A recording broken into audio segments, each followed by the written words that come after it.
gives us a major clue. It defines a very specific 3D shape, a cone, built from a logarithmic curve. Now, this cone shape isn't just decoration. It pops up again and again in this document. It seems to be the fundamental boundary, the literal container for the whole system. And then, boom, Canon 21 tells us why this cone is so important. It's basically a guide rail.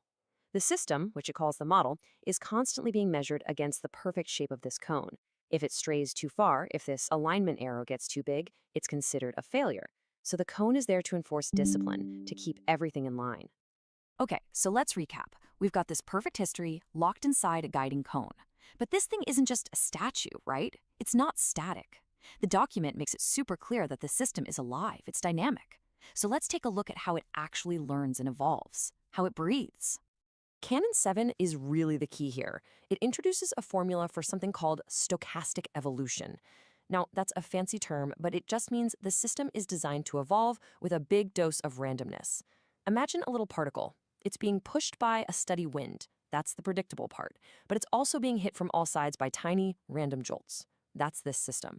It's designed to be in constant, somewhat chaotic motion. So, where does all this random chaos come from? Well, check this out. The system is juggling two different kinds of entropy, or randomness. On one side, you have its own internal uncertainty, which it's always trying to shrink as it learns more.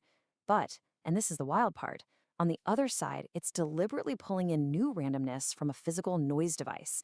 It's literally importing chaos from the real world. You might be thinking, why on earth would a system want more chaos? And that's a great question. Canon 22 gives us the answer. Our old friend the cone shows up again, this time defining the system's total capacity for chaos. It can handle its own internal randomness, plus the randomness it pulls in from the outside world, but only as long as the grand total doesn't overflow the cone's limit. The cone is like a chaos container, preventing a total meltdown. All right, the plot thickens. We have a living, evolving system that plays with chaos but stays within its limits. So, who's in charge? Who's calling the shots? Let's unmask the governor at the heart of this machine. And that brings us to Nita. According to Canon 16, Nita is an AI agent, and its entire job is to make the optimal choice. It's constantly trying to maximize three things: being consistent with the past, making sure its data is valid, and of course, keeping the whole system safe. You can think of Nita as the brain of the operation. So you can almost imagine its little checklist, right?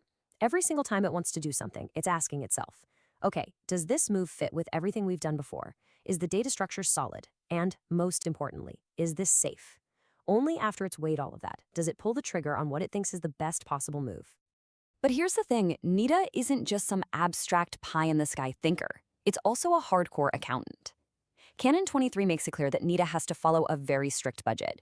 Every single action costs something, in computing power, in bandwidth, in memory, and if the cost is too high, the action gets rejected. It doesn't matter how great the idea is, Nita is an economist.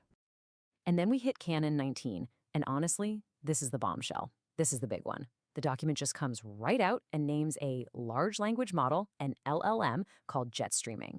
And it says this LLM is being actively managed by Neta. It has to balance its performance against real-world costs like budget and speed, all while staying inside that canonical constraint, or cone. So the brain, Neta, is running a powerful language model.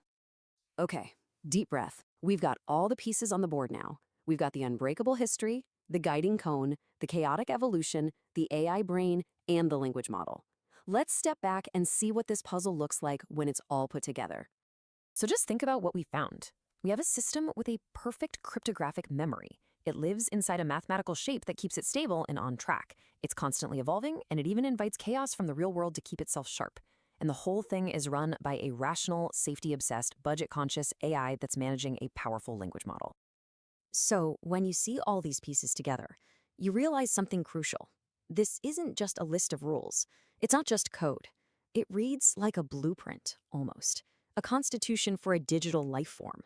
It's got memory, it has a physical boundary, a way to evolve, and a mind making rational economic choices to keep itself safe and sound.